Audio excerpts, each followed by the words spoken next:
ಬೆಂಗಳೂರಿನಲ್ಲಿ ಮರ ಬಿದ್ದರೂ ತೆರವು ಮಾಡುವಂತಹ ಸಿಬ್ಬಂದಿ ಅಧಿಕಾರಿಗಳ ನಿರ್ಲಕ್ಷ್ಯಕ್ಕೆ ಸಾರ್ವಜನಿಕರು ತೀವ್ರ ಆಕ್ರೋಶವನ್ನು ವ್ಯಕ್ತಪಡಿಸ್ತಾ ಇದ್ದಾರೆ. ಮುಖ್ಯ ಇಂಜಿನಿಯರಿಂಗ್ ಕಚೇರಿಯ ಬೋರ್ಡ್ ಮೇಲೆ ಬಿದ್ದಂತಹ ಮರ ಈಗ ಕೆಆರ್ ಸರ್ಕಲ್ ಬಳಿ ಇರುವಂತಹ ಇಂಜಿನಿಯರ್ ಕಚೇರಿ ಬಳಿ ಈ ಘಟನೆ ನಡೆದಿದೆ. ದೊಡ್ಡ ಕೊಂಬೆ ಬಿದ್ದಂತಹ ಪರಿಣಾಮ ಕಚೇರಿಯ ಬೋರ್ಡ್ ಸಂಪೂರ್ಣವಾಗಿ ಹಾನಿಯಾಗಿದೆ.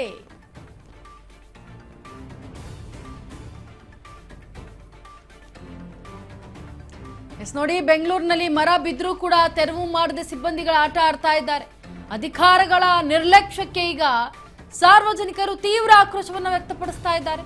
ಮುಖ್ಯ ಇಂಜಿನಿಯರ್ ಕಚೇರಿಯ ಬೋರ್ಡ್ ಮೇಲೆ ಬಿದ್ದಿದೆ ಮರ. ಬೃಹತ್ ಗಾತ್ರದ ಮರ ಅದು. ಕೆಆರ್ ಸರ್ಕಲ್ ಬಳಿ ಇರುವಂತಹ ಇಂಜಿನಿಯರ್ ಕಚೇರಿ ಬಳಿ ಈ ಘಟನೆ ನಡೆದಿದೆ. ದೊಡ್ಡ ಕೊಂಬೆ ಬಿದ್ದಂತಹ ಪರಿಣಾಮ ಕಚೇರಿ ಬೋರ್ಡ್ ಸಂಪೂರ್ಣವಾಗಿ ಹಾನಿಯಾಗಿದೆ ಕಣ್ರಿ.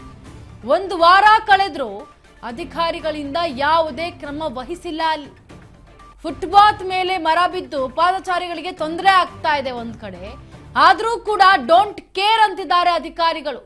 ಸಾವಿರಾರು ಜನ ಸಂಚರಿಸುವಂತಹ ದಾರಿಯಲ್ಲೇ ಈ ರೀತಿ ಅಪಾಯವಾದಂತಹ ಸ್ಥಿತಿ ನಿರ್ಮಾಣವಾಗಿದೆ ಅಂತಂದ್ರೆ ಯಾವ ರೀತಿಯಾಗಿ ಅಧಿಕಾರದಲ್ಲಿರುವಂತಹ ಸರ್ಕಾರದಲ್ಲಿ ಕೆಲಸ ಮಾಡುವಂತವರು ಏನ್ ಮಾಡ್ತಿದ್ದಾರೆ ಕೆಲಸ ಅನ್ನೋದನ್ನ ಗಮನಿಸಬೇಕಾಗತ್ತೆ. ದೃಶ್ಯಾವಳಿಗಳಲ್ಲಿ ಗಮನಿಸ್ತಾ ಇದ್ದೀರಾ, ಇರುವಂತಹ ಬೋರ್ಡ್ ಯಾವ ರೀತಿಯಾಗಿ ಮರ ಬಿದ್ದು ಉರುಳಿ ಹೋಗಿದೆ.